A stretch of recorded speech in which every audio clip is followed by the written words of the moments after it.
In today's video, I am going to teach you how to change Xbox layouts to PlayStation layouts on Steam games.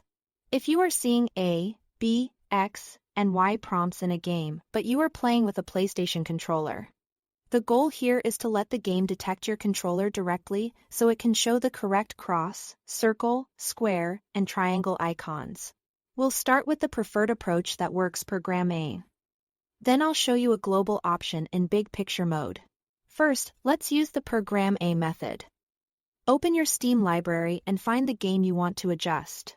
Right-click it, choose Properties. Then select the Controller tab.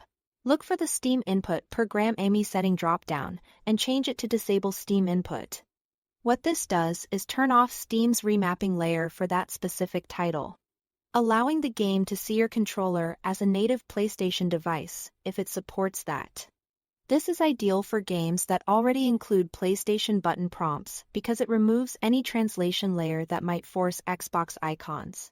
After making the change, close the Properties window and launch the game. If the game was already running, give it a quick restart so the new setting takes effect. In many titles, you'll now see PlayStation icons right away, or after the game's input system reinitializes at the main menu. If you'd rather make a broader change or you are using Steam's TV-friendly interface, you can do this in Big Picture mode. Open Steam in Big Picture mode, head to Settings. Then Controller Settings from there. Uncheck PlayStation configuration support. By turning this off, you are telling Steam not to apply its PlayStation remapping features, which let supported games detect the controller directly. Many players report that this helps icons switch over in titles with native PlayStation support.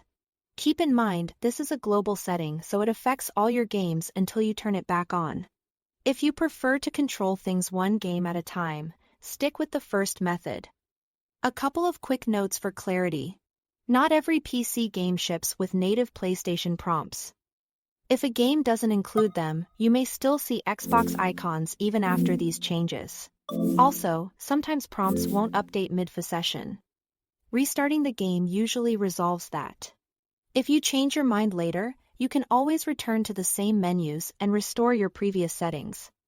That's it. Thanks for watching.